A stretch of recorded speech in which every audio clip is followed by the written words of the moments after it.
Hey guys, thanks for watching my videos, but I want to talk for a moment about some of the videos I've posted online and some of the pushback I've gotten on some of the things that I've said in the videos.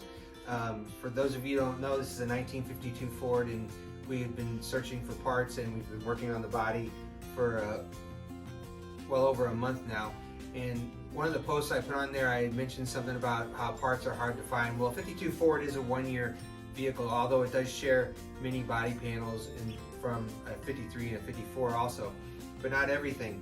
So this was a parts car, so we were looking for a lot of parts for this car that it did not have, such as the front turn signals.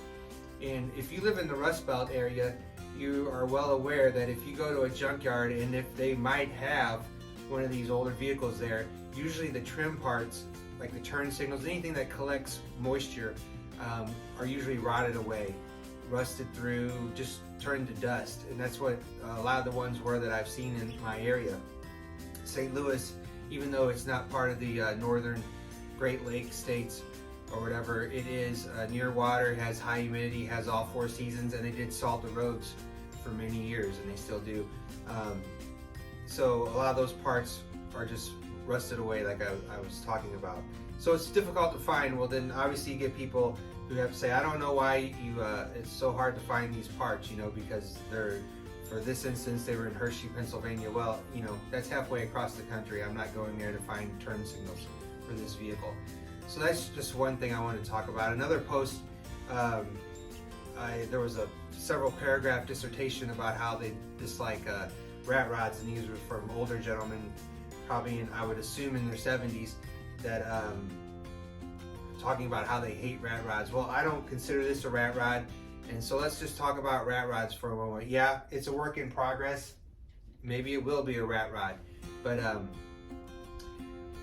for those of you who don't know, a rat rod, the term was first used around the turn of the century, and I can't remember, it was a Hot Rod magazine is the first time I read the word rat rod, and it was used to describe, you got to remember at that time when you went to a car show, pretty much all the cars were a finished high dollar project, and they were usually a pastel color. Easter egg colors is what they call them.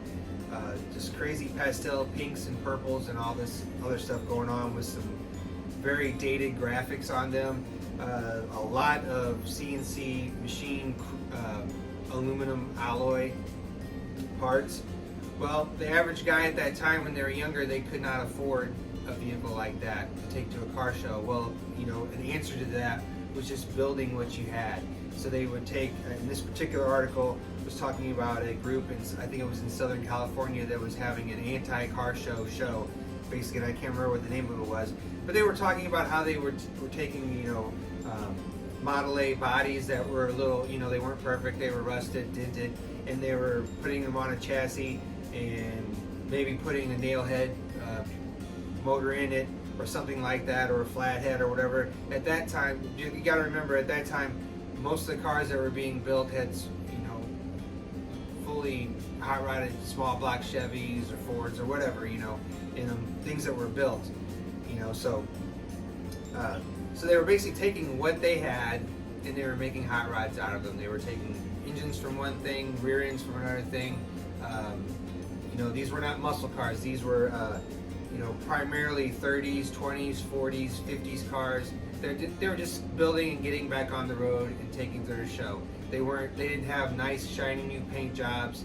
They might have had new white walls on them, wide whites on them, but they didn't have all the chrome and machined aluminum and all that stuff on them. So they were just running what they brung, basically. And so that's where the term rat rod came from. So, some of your older guys will say, some of your grandpas out there are going to say, well, we had those back in the 50s and in the 60s, but you did, but you didn't. They were, I guess they were rat rods because you were working on them, but you were working on them to make them better. They were called jalopies at that time. They weren't called rat rods. Anyway, so that's what a rat rod is. It's not a car that you rust on purpose. It's not a car that you weld a wrench onto as a door handle. It's not that is not what a rat rod is. That is a art car, basically. You have made something to look like a rat rod. You have made something that you may like.